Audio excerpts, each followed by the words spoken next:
के बारे में थोड़ा सा बता दूं। देखो भाई, अभी जस्ट स्टार्ट हुआ है, अभी रेस स्टार्ट हुई है। सच्चाई है कि हम एक ही चैप्टर के ऊपर लगे हुए हैं।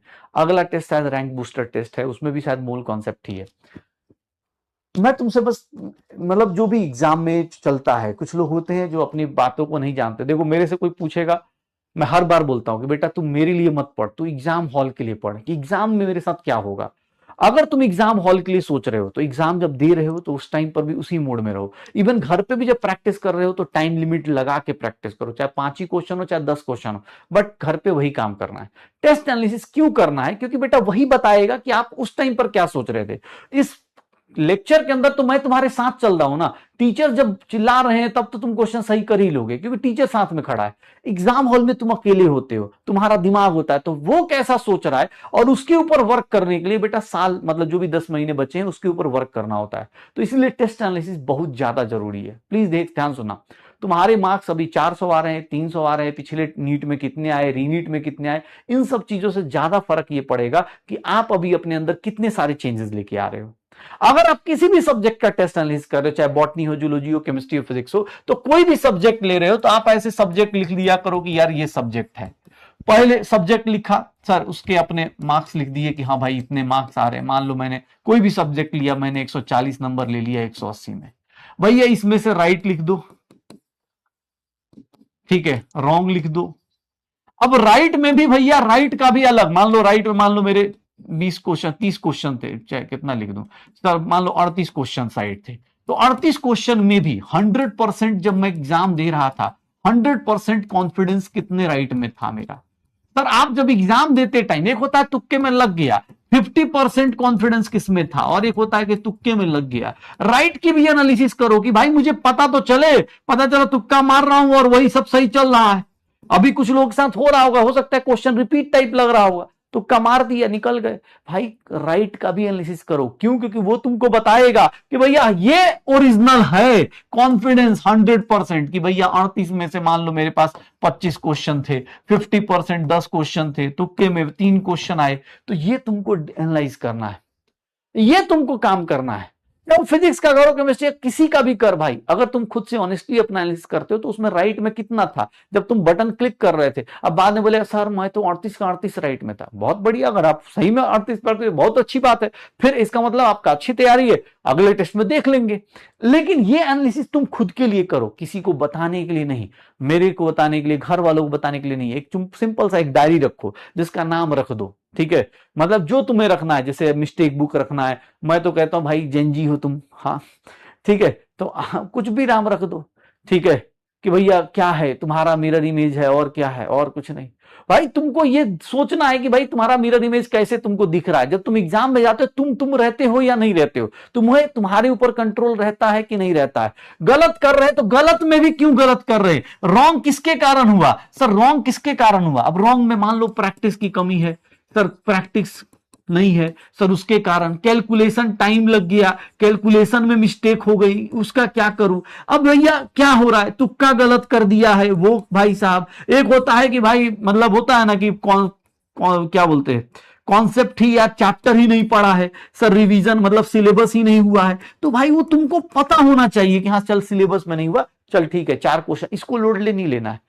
भाई ये सब चीजों पे वर्क करो कि यार प्रैक्टिस का, पेशेंस का, क्या गेम था, गलत पढ़ लिया, क्या क्वेश्चन, हर एक क्वेश्चन को 180 क्वेश्चन आप अटेम्प्ट जब कर रहे हो ना, तो उस 180 को भाई टाइम दो, एनालाइज करो कौन सा क्वेश्चन मैंने सही से सही अटेम्प्ट किया। सर बाकी तो मार्क्स आ रहे हैं, जितना आना है आ रहे।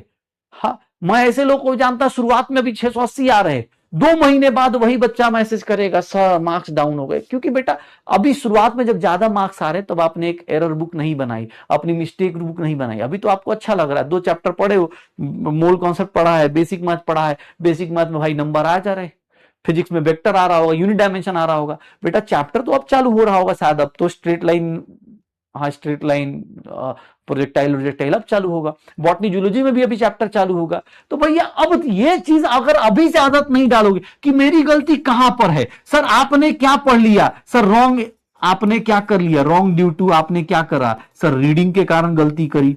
जैसे मैं अपनी गलती बताता हूं, मुझे पता है कि मैच द कॉलम में भैया मैंने सारे ऑप्शन मैच नहीं करे, इसके कारण मेरे गलत होते थे, बहुत सारे टाइम पे मैंने गलत किए हुए। जैसे जेई का जब पेपर देते हो उसमें क्या होता है, एक ही ऑप्शन के 3-4 ऑप्शन चेक करने होते हैं।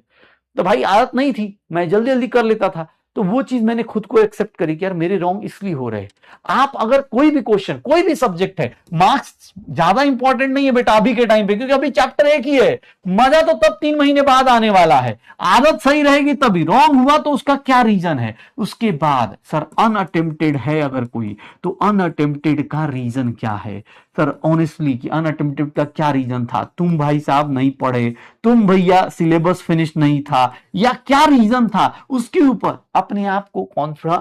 उसके बाद एक होता है ना कि सेल्फ एनालिसिस, आप खुद को बताओ कि एग्जाम में मैं क्या सोच रहा था, सेल्फ इंप्रूवमेंट कहां कहां हो सकता है। बेटा ये सब कुछ एक पेज पे लिखो, क्योंकि लिखोगे ना तो ही पता चलेगा। सोचने वाले लोग सोच के चले जाते हैं।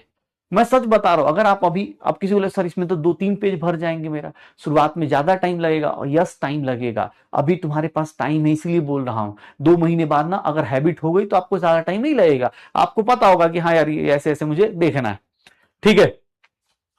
ये अभी शुरुआत में ये सब आदत डाल लोगे तो तुम्हें पता रहेगा कि हाँ यार मुझे इस तरह से अपनी एनालिसिस करनी है, मुझे ऐसे ऐसे काम करना है। जैसे तुम लोगों ने, बहुत सारे लोगों ने, जब मैंने बोला था कि आप एक प्लानर टाइप बना लो जिसमें आप बताओ कि लेक्चर कर लिए, नोट्स कर लिए, चीजें कर ली, वो आपने एक प्लानर टाइप बनाया था, revision 1, JEE mains, PYQs, NEET PYQs, ये वाले। तो सिमिलरली एक मिस्टेक बुक का भी प्लानर बनाओ कि हाँ यार मैं ऐसे करूंगा। और ये हर बच्चे के लिए सिमिलर नहीं होगा, हो सकता है किसी बच्चे का बहुत ज्यादा मतलब सिंपल सा रहे, किसी बच्चे का भाई सिंपल से गलतियां हो तो 2-4 ही पॉइंटर्स रहे, किसी बच्चे के ज्यादा हो, तो जिसकी जो गलतियां हैं पता रहनी चाहिए। बस ये एनालिसिस जरूर कीजिए। और अभी टाइम है बेटा, अभी अच्छी हैबिट्स डाल लेंगे तो यही हैबिट्स आपको आगे काम आएंगी।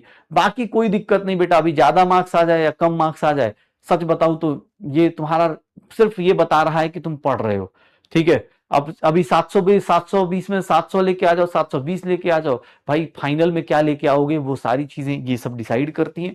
कोशिश करिएगा, अभी एक चैप्टर है तो आपको ज्यादा पता नहीं चल रहा होगा, लेकिन जैसे इस चैप्टर्स बढ़ेंगे वैसे वैसे आपको गलतियां बढ़ेंगी। और अगर आप मेंटली प्रिपेयर नहीं है, एग्जाम में क्या सोच रहे हैं, कैसे सोच रहे हैं, अगर तुम सोच रहे हो कोई गाना सुन रहा है, अगर कोई किसी को एग्जाम हॉल के अंदर जब एग्जाम दे रहे थे तो एग्जाम में तुमको कोई रील याद आ रही है, तो इसको भी नोट करो कि यार मैं ऐसे कैसे सोच सकता हूं, मेरे लिए तो ये टाइम इंपॉर्टेंट है। क्योंकि रियलिटी बताता हूं बेटा, अगर नीट का पेपर, सच्चाई है, इस बार भी बच्चे आए थे वो भी बता रहे थे, भाई 2 से ढाई घंटे में कर लेते हैं बच्चे। जो अच्छे क्वेश्चन है उनको छोड़ देते हैं कि ऑब्वियस सर्कल कर देते हैं, रख देते हैं कि भैया इसको बाद में करूंगा। लेकिन 2 से ढाई घंटे में नीट का पेपर वो लोग अटेम्प्ट कर लेते हैं, 180 क्वेश्चन निपटा चुके होते हैं। 180 में 160 कर चुके हो चाहे 170 कर चुके हो, वो निपटा चुके होते हैं। वो स्पीड तभी आएगी जब उसको पता है कि हाँ यार ये अच्छा क्वेश्चन, इसको बाद में सर्कल करके रख दिया, ये टिक मार, ये टिक मार। भैया कोई भी टॉपर हो वो भी कर लेता है, तो तुमको भी यही काम करना है। और ये अब हैबिट अभी से डाल। मैं इसलिए बोल रहा हूं कि बेटा बस मतलब ये हैबिट्स बनाने का टाइम अभी ही है, इसके बाद तो धीरे धीरे, अब दिसंबर में थोड़ी ना बोला जाए, दिसंबर में तो बेटा उसके बाद तो उम्मीद करते रहो, क्रैश कोर्स करते रहो, जो करना है करते रहो, उसके बाद खुद ही क्रैश हो जाओ, कोई फर्क नहीं पड़ेगा। लेकिन अभी ये हैबिट जरूर डालिएगा, ठीक।